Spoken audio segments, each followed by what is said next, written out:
सुर में बात करते थे, फिर जब पाकिस्तान के पास जाते थे एक ड्रास्टिक यू टर्न ले लेते थे।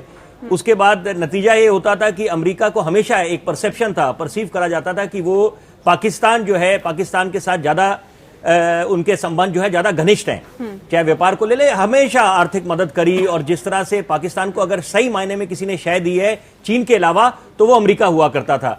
लेकिन जब से प्रधानमंत्री मोदी ने कार्यभार संभाला है 2014 से, और अमेरिका ने भी उनका लोहा माना है। देखिए वो कैसे कि ट्रंप को एक तरह से बड़ा, उनको एक बड़ा सख्त, और उनका जो रवैया रहा है बड़ा ही एक तरह से वो अपने स्टैंड से पीछे नहीं हटते, बड़ा हार्ड स्टैंड लेते हैं, हार्ड स्टैंड लेते हैं। तो उसी तरह से चाहे आप चीन के साथ उनके ट्रेड वॉर्स की बात करें, तो एक तरह से जो ऐतिहासिक हुआ है प्रधानमंत्री मोदी के आने से और उनके ये अमेरिका के दौरे से, वो ये हुआ है कि उन्होंने एक तरह से विश्व को ये जता दिया है कि अमेरिका जो है, अमेरिका उन्होंने पाकिस्तान से छीन लिया है और पाकिस्तान ने अमेरिका गवा दिया है। तो अगर मोटा मोटा समझा जाए तो प्रधानमंत्री मोदी ने अमेरिका के साथ एक ऐसा रिश्ता कायम करा है कि जो आने वाले वक्त में हिंदुस्तान की इकोनॉमी को बूस्ट करेगा।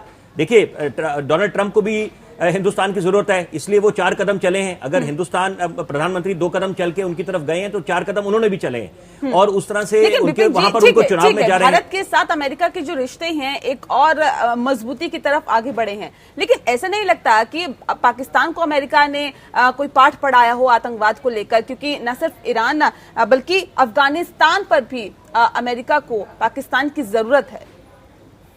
देखिए ऐसा है कि पाकिस्तान का हमेशा जो रवैया रहा है, वो जिस तरह से आप देखते हैं सीज फायर वायलेशंस करते हैं, एलओसी से वहां पर उनके वायलेशन हो जाते हैं, घुसपैठी घुस जाते हैं। हमने हिंदुस्तान ने जब नोटबंदी करी यहाँ पर, तो नोटबंदी के पीछे एक बड़ी वजह ये थी कि जिस तरह से काउंटरफेट करेंसी है, टेरर फैक्ट्रीज को बंद करने के लिए उनकी जो टेरर फंडिंग होती थी उस पर नकेल कसी गई, उसके लिए एक बहुत बड़ा सर्जिकल फाइनेंशियल स्ट्राइक था।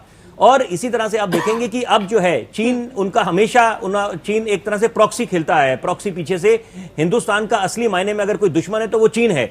और जिस तरह से यूएनएससी में जाके, यूनाइटेड नेशन सिक्योरिटी काउंसिल में जाकर उनका साथ दिया, और देखिए मुंह की खानी पड़ी इनको, जिस तरह से पूरा अंतर्राष्ट्रीय समुदाय में इनकी किरकिरी हुई, और ये बता दिया गया उनको कि कश्मीर जो है द्विपक्षीय मामला है, आपका बायलैटरल इशू है, इसमें किसी का हस्तक्षेप नहीं होगा, तो वो अपने आप में हार थी। और रही बात, आप अगर ह्यूस्टन की बात करें, एनआरजी स्टेडियम में जिस तरह से भव्य आयोजन हुआ, 50,000 से ज्यादा लोग थे, और ऐसा आप देखिए क्या इमरान खान उस तरह की उम्मीद कर सकते हैं कि वो खड़े हो जाएं और स्टेडियम में हो जाए?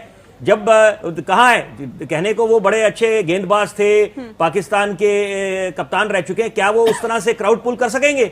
सवाल ही पैदा नहीं होता। पूरा जग जाहिर है इस बात के, इसके बारे में बोलने की जरूरत ही नहीं है। उसी तरह से अगर किसी तरह से प्रधानमंत्री, देखिए सबसे बड़ी बात जो उभर के आई, अगर आप यूनाइटेड नेशन जनरल असेंबली की बात करें, 74वां जो इनका सत्र था, उसमें क्या बात उभर के आई कि जिस तरह से प्रधानमंत्री मोदी ने बोला कि 2025 तक हम टीबी फ्री हो जाएंगे। क्या इमरान खान ये बता सकेंगे कि कब टेरर फ्री कब होगा पाकिस्तान? उसी तरह से प्रधानमंत्री ने तो अपनी रिपोर्ट कार्ड दिखा दी, अपनी पूरी लिस्ट दिखा दी, और ये अपना वहां पर उनकी जो है उनका रोना ही नहीं खत्म हुआ कश्मीर को लेकर। उन्होंने एक भी उपलब्धि अगर पाकिस्तान